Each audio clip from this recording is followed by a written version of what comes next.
George thought Professor Wiseman's beach house was great. This time, it was even greater because George had brought Yorbo, the friendliest robot ever.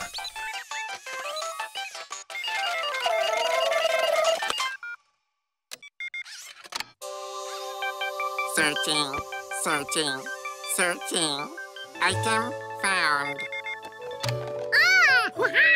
Yorbo is great, yes?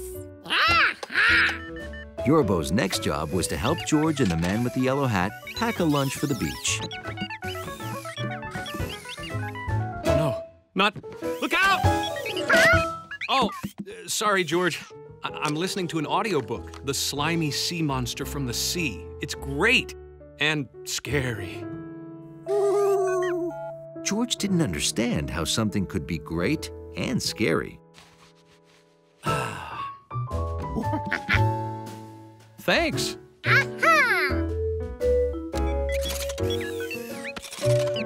Now, are you ready for a long hike to the beach?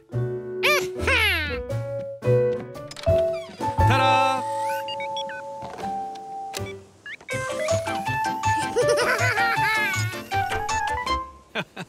Oh, I hope we don't run into any slimy sea monsters. Whew. George couldn't think of a better way to spend the day than exploring the beach with Yorbo.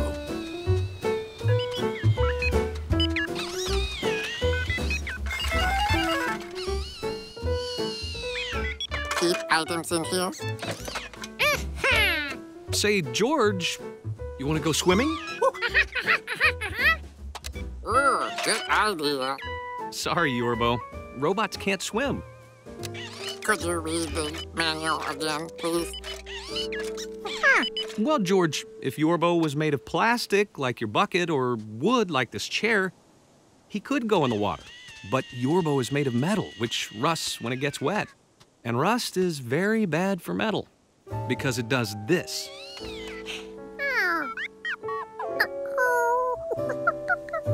Last monkey in is a rotten turnip.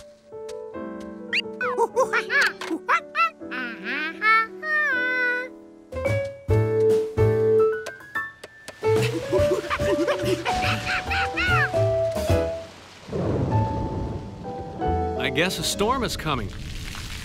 Correction, the storm is here. Quick, George, let's get inside. Whew, made it. Okay.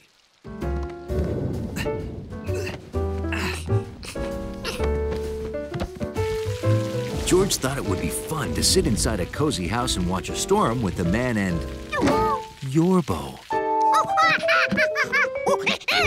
George, you can't go outside when there's thunder and lightning. Oh, Yorbo is out there. Don't worry.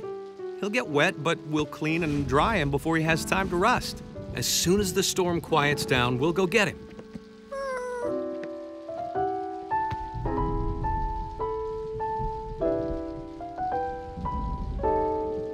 Hey, how about a game of tic-tac-toe?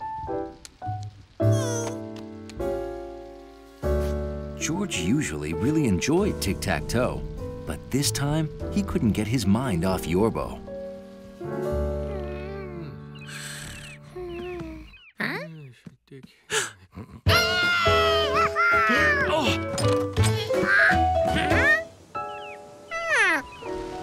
Wow, the storm really did a number on the beach. Don't worry, George. Yorbo's a tough little robot. We'll find him.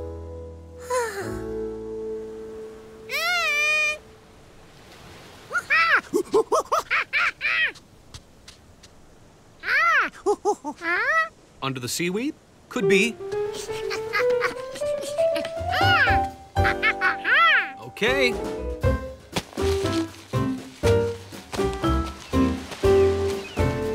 But Yorbo wasn't under that seaweed. Or any of the seaweed. Okay.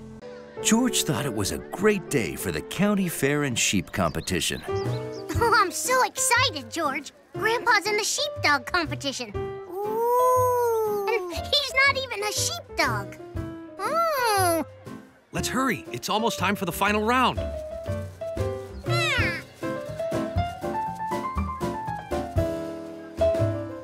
It was hard for George and Allie to hurry at a spring fair. There were tractors to play on and prize-winning turnips to admire.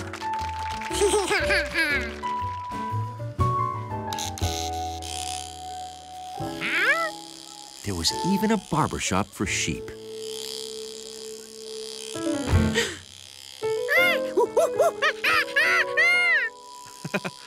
Don't worry, George. The sheep's hair will grow back. Besides, now that summer's coming, the sheep wants to get rid of that heavy coat.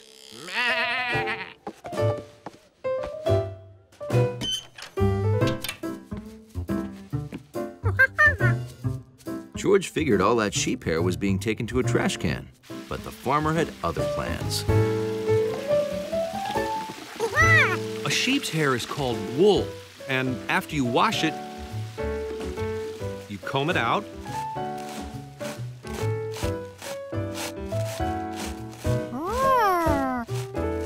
And dye it.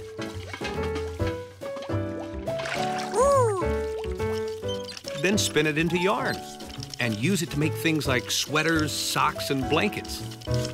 So people help sheep stay cool in the summer, and sheep help people stay warm in the winter. Ooh. George had been saving his allowance for months, and now he knew what he wanted to spend it on. You want to buy a scarf?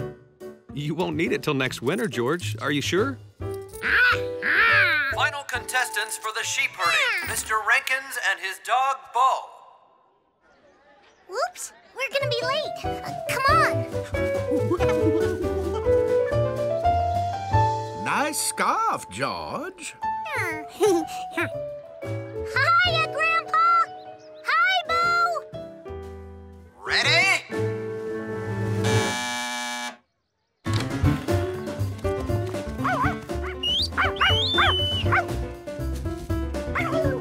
So, who's winning, us or the sheep? Well, it's up to Bo to herd the sheep around those barrels and into that empty pen. And Bo knows what to do because of your grandpa's whistling. Now, those whistles are actually commands for Bo to follow. He just whistled head toward the sheep and then get them closer together. If he can get the sheep in the pen before 2 minutes are up, they've won. Farmer Rankins wins!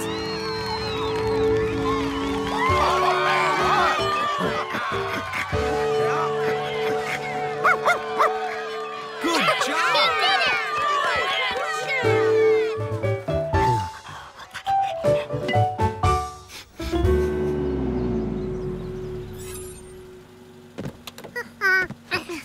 Thanks for the fun day, Mr. Yellow Pants.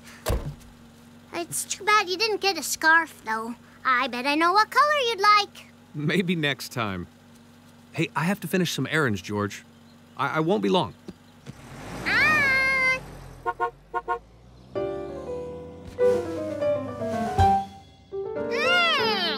No. You have to pull it hard and fast. That's the only way to fix it. Like this.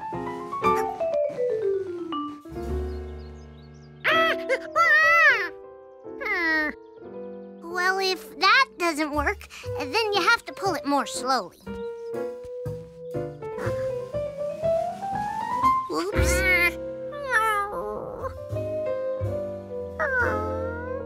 It's wrecked all right. George wondered if there was some way to knit the scarf back together.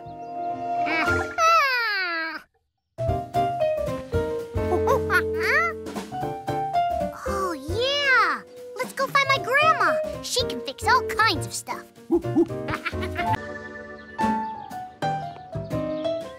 George was excited because he was going to see his very first baseball game.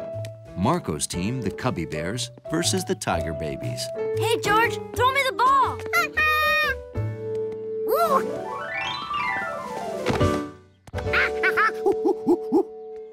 I just wish I could bat as well as I catch.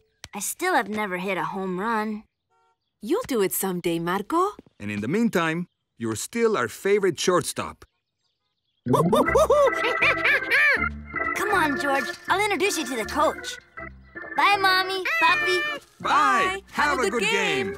Hey, Coach. This is my friend George. Put her there, kid. If I'm going to get good at batting, I need more practice. Would you mind pitching? Hey, who's running this outfit? Nah, it's a good idea. What about you, kid? You want to warm up with the team?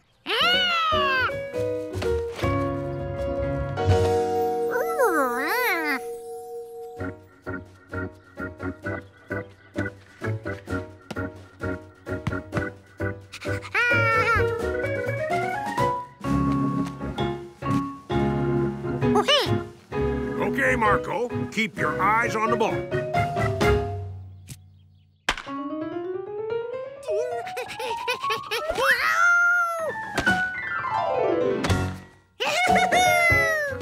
Nice glove work, kid.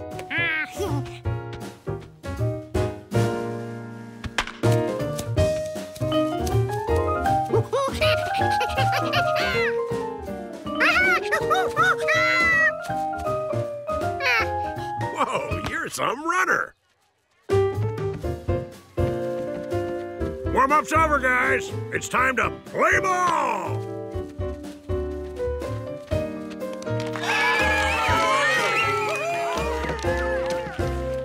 Hello, baseball fans. Looks to be an exciting contest of bears versus babies. It says our scorekeeper has a boo-boo and can't make it. George could be scorekeeper. You think you can do it, kid? You have to hang a new number each time a team scores a run. Then what are you waiting for? Go keep score! Play ball! This must be the scoreboard, and these must be the numbers. Pop fly, and that's our first out.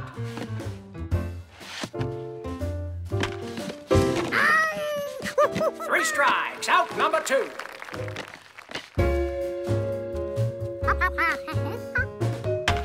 And it's a sharp single towards second base. Oh, what a catch by Marco! A toss to first base, and that's the third out. Now the Cubbies are up to bat. By the third inning, George had discovered that sometimes scorekeepers have a lot of free time. Come on, hit a home run. You can do it. And the pitcher winds up. Marco strikes a solid single to right field, and he's safe at first base.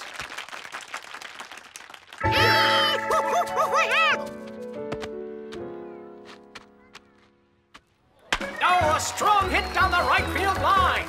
And the right fielder is having a little trouble finding the ball. Run, run, go! Will Marco be able to score from first base?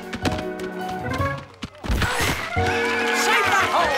That's one run for the Cubby Bears thanks to Marco's sensational slide. Time to put up a number.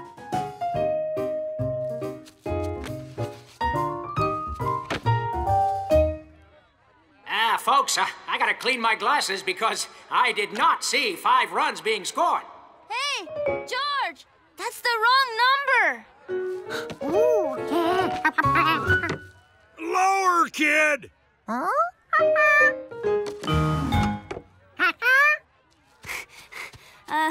George, you're really good at hanging numbers, but now they have to go in the right order. What did that mean? In order? It was an exciting day to be a door dog because he and the doorman were expecting a very exciting delivery. Didn't you sleep last night? Me neither. I was too excited about our big delivery.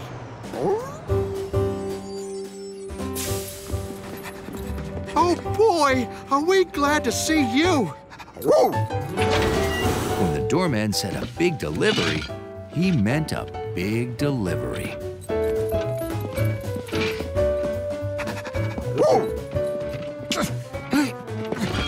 What's in this thing? My Western town. A whole town? In a box? Uh-huh. It's for my train set.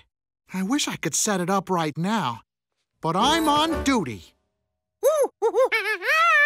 Yeah, we'll set it up. We love trains. Hey, thanks. Okay.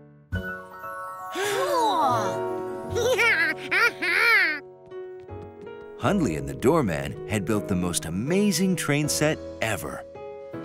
There was a future town, a farm town, and even a mountain town.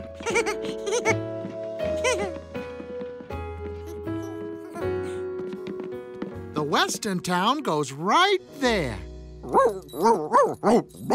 Relax, Hundley. George and his friends will be very careful. Sure. Absolutely. It's okay, fella. If you're worried, why don't you stay here and keep an eye on them? You can nap when they're done.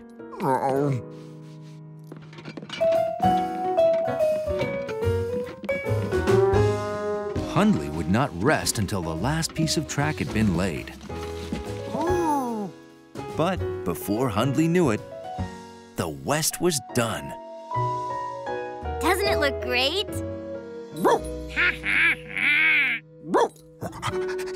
Uh-oh. The track is missing a pin. See? There it is! Oh, excuse me. Sorry.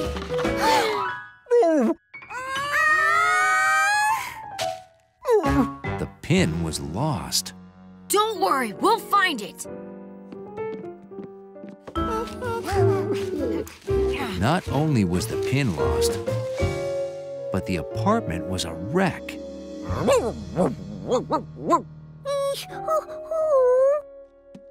I wish there was a quick way to sift through all this dirt.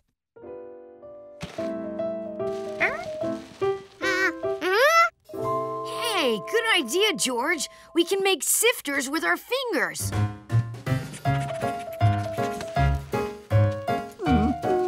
But sifting is a slow business and boring. It made a sleepy dog even sleepier. Ha! I feel like a miner in some old Western movie. Oh, my darling, oh, my darling, oh, my darling little pin. First we had you, then we lost you. Wish we'd see you once again. First we had you, then we lost you. Wished we'd see you once again.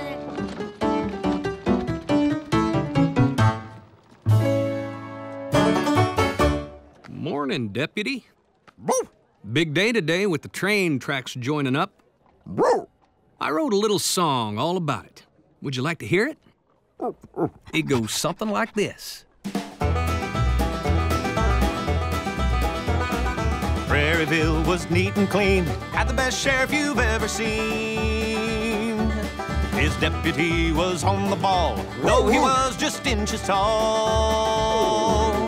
Prairieville, Prairieville, way out yonder further still. Prairieville, Prairieville, stuck out in Nowhereville. But all that's about to change when the tracks join across the range. When the tracks join across the range.